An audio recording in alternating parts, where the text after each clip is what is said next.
क्या कुरुक्षेत्र के युद्ध में अर्जुन ही सबसे महान योद्धा थे या फिर इतिहास ने एक महापराक्रम योद्धा के साथ अन्याय किया? महाभारत के पन्नों में दर्ज है 5 ऐसी घटनाएं जब कर्ण ने अर्जुन से श्रेष्ठ होकर दिखाया। सच जानकर आप भी सोच में पड़ जाएंगे। नंबर 5, कर्ण की दिग्विजय यात्रा। महाभारत के युद्ध से पहले एक समय ऐसा आया था जब पांडवों ने अपनी शक्ति बढ़ाने के लिए राजसूय यज्ञ करने का निर्णय लिया। इस यज्ञ को पूरा करने के लिए चारों पांडव भाई यानी अर्जुन, भीम, नकुल और सहदेव चारों दिशाओं में गए। उन्होंने अलग अलग राज्यों को जीता और धन इकट्ठा किया। इस पूरे काम को करने के लिए 4 शक्तिशाली भाइयों ने अपनी पूरी ताकत लगा दी थी। लेकिन इसके ठीक विपरीत दुर्योधन के लिए यही काम अकेले कर्ण ने कर दिखाया। कर्ण ने अकेले ही दिग्विजय यात्रा शुरू की। इस यात्रा में कर्ण के पास ना तो अर्जुन जैसा दिव्य गांडीव धनुष था और ना ही भगवान कृष्ण जैसा सारथी। उनके पास कोई दिव्य रथ भी नहीं था। इसके बावजूद कर्ण अकेले ही भारतवर्ष के कोने कोने में गए। उन्होंने पूर्व, पश्चिम, उत्तर और दक्षिण के सभी बड़े राजाओं को पराजित किया। कर्ण ने उन सभी राजाओं से कर वसूल किया और दुर्योधन को पूरे आर्यावर्त का चक्रवर्ती सम्राट बना दिया। यह घटना साबित करती है कि सेना के नेतृत्व और अकेले युद्ध जीतने के मामले में कर्ण का पराक्रम अर्जुन से कहीं अधिक व्यावहारिक और शक्तिशाली था। लेकिन रुकिए, यह तो सिर्फ शुरुआत थी। क्या आप जानते हैं कि जब अर्जुन को दुनिया का सबसे बड़ा धनुर्धर माना जा रहा था तब कर्ण ने उनका घमंड कैसे तोड़ा था? चले चलते हैं हमारी अगली घटना की ओर। नंबर 4, रंगभूमि में अर्जुन के कौशल की बराबरी। हस्तिनापुर में जब पांडवों और कौरवों की शिक्षा पूरी हुई तब गुरु द्रोणाचार्य ने एक बहुत बड़े उत्सव का आयोजन किया। इस उत्सव में सभी राजकुमारों को अपनी कला का प्रदर्शन करना था। पूरी प्रजा और राज परिवार वहां मौजूद था। अर्जुन ने मैदान में कदम रखा और अपने अद्भुत बाणों से ऐसे चमत्कार दिखाए कि हर कोई दंग रह गया। उन्होंने आग पैदा की, पानी बरसाया और हवा का रुख बदल दिया। गुरु द्रोणाचार्य ने गर्व से घोषणा कर दी कि इस संसार में अर्जुन से बड़ा कोई धनुर्धर नहीं है। अर्जुन के चेहरे पर अपनी श्रेष्ठता का अहंकार साफ दिख रहा था। तभी बिजली की कड़कड़ाहट के साथ रंगभूमि में कर्ण का प्रवेश हुआ। कर्ण ने अर्जुन के अहंकार को चुनौती दी। उन्होंने गुरु द्रोणाचार्य से कहा कि जो भी कलाएं अर्जुन ने दिखाई हैं वे कोई बहुत बड़ी बात नहीं है। कर्ण ने बिना किसी देरी के अपने धनुष से वे सभी कठिन और असंभव करतब पलक झपकते ही दोहरा दिए जो अर्जुन ने किए थे। कर्ण के इस प्रदर्शन को देखकर पूरी सभा में सन्नाटा छा गया। अर्जुन का चेहरा पीला पड़ गया।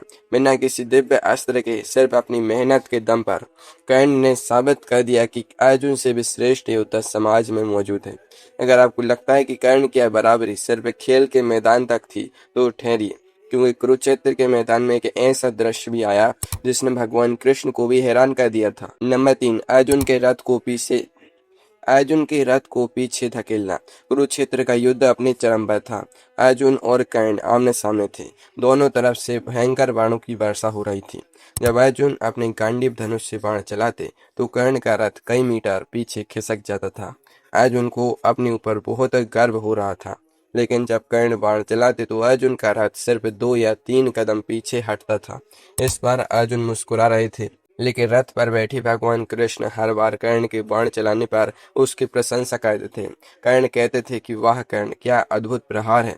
अर्जुन को यह देखकर बहुत बुरा लगा। उन्होंने कृष्ण से पूछा कि हे माधव, जब मेरे बाणों से कर्ण का रथ इतना पीछे चला जाता है तब आप मेरी तारीफ नहीं कहते, लेकिन कर्ण के बाणों से हमारा रथ सिर्फ 2 कदम पीछे जाता है, फिर भी आप उसकी इतनी प्रशंसा क्यों कर रहे हैं?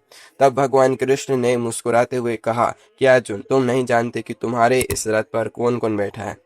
इस रथ पर स्वयं ब्रह्मांड के स्वामी यानी मैं बैठा हूँ। तुम्हारे रथ के ध्वज पर साक्षात संकट मोचन हनुमान जी विराजमान हो। इस रथ का भार सहने की शक्ति किसी में नहीं है। इसके बावजूद अगर कर्ण अपनी बाणों से इस रथ को 2 कदम भी पीछे धकेल पा रहा है तो इसका मतलब है कि उसका प्रहार तीनों लोगों के भार से भी ज्यादा भारी है। कर्ण का पराक्रम तुमसे कहीं बढ़कर है। युद्ध का यह रोमांच यहाँ खत्म नहीं होता। अगली घटना में तो अर्जुन की बिल्कुल मृत्यु निश्चित हो चुकी थी। जाने कैसे कर्ण ने अर्जुन के जीवन को संकट में डाल दिया था। नंबर 2, नाग अस्त्र का अचूक प्रहार। युद्ध के 17वें दिन अर्जुन और कर्ण के बीच जीवन और मृत्यु की लड़ाई चल रही थी। कर्ण ने अर्जुन का वध करने के लिए अपने सबसे खतरनाक बाण यानी नाग अस्त्र को निकाला। इस बाण में अश्वसेन नाम का एक सर्प छिपा हुआ था जो अर्जुन से बदला लेना चाहता था। कर्ण ने बहुत ही ध्यान से निशाना साधा। उनका निशाना सीधे अर्जुन के गले पर था। कर्ण ने जैसे ही बाण छोड़ा, निशाना सीधे अर्जुन के गले पर था। वह बिजली की गति से अर्जुन की तरफ बढ़ा। उस बाण की गति और शक्ति ऐसी थी कि अर्जुन के पास उससे बचने का कोई उपाय नहीं था। अर्जुन की मौत बिल्कुल सामने खड़ी थी। अर्जुन को संकट में देखकर रथ चला रहे भगवान कृष्ण ने अपनी दिव्य शक्ति का उपयोग किया। उन्होंने अपने पैरों के दबाव से अर्जुन के पूरे रथ को जमीन के अंदर 5 उंगली नीचे धंसा दिया। कृष्ण के ऐसा कहते ही अर्जुन का रथ नीचे हो गया। कर्ण का वह अचूक बाण अर्जुन के गले पर लगने की बजाय उनके सिर के मुकुट को उड़ाता हुआ निकल गया। अर्जुन का मुकुट जमीन पर गिर गया और उनकी जान बाल बाल बची। यदि उस समय भगवान कृष्ण वहां ना होते और अपनी लीला से रथ को नीचे न धंसाते तो अर्जुन का बचना असंभव था।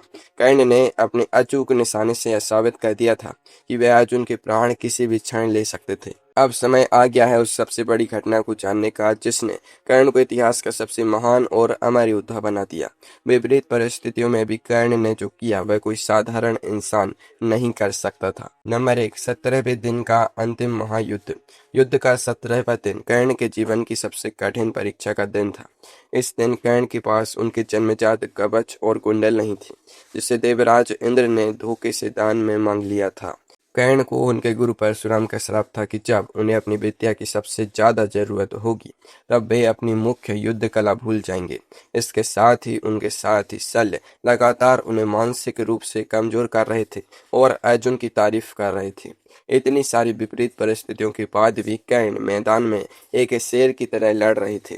कर्ण ने अपने बाणों से अर्जुन को बार बार पीछे हटने पर मजबूर किया। उन्होंने अर्जुन के धनुष की डोरी को कई बार काट दिया। अर्जुन पूरी ताकत लगाने के बाद भी कर्ण को हरा नहीं पा रहे थे। तभी अचानक कर्ण के रथ का पहिया जमीन में धंस गया। श्राप के कारण वे अपने दिव्य अस्त्रों को चलाने का मंत्र भी भूल गए। कर्ण असहाय होकर अपने रथ से नीचे उतरे और पहिए को जमीन से निकालने लगे। उन्होंने अर्जुन से कहा कि वे युद्ध के नियमों का पालन करें और निहत्थे पर वार न करें। लेकिन भगवान कृष्ण जानते थे कि अगर कर्ण ने रथ का पहिया निकाल लिया तो अर्जुन कभी उन्हें हरा नहीं पाएंगे। कृष्ण के कहने पर अर्जुन ने नियम के विरुद्ध जाकर निहत्थे कर्ण पर अंजल का अस्त्र से प्रहार किया। इस तरह कर्ण का वध हुआ। बिना किसी साधन के, बिना कवच कुंडल के और बिना अस्त्रों के भी अर्जुन को संकट में डाल देना ही कर्ण को सबसे श्रेष्ठ साबित करता है।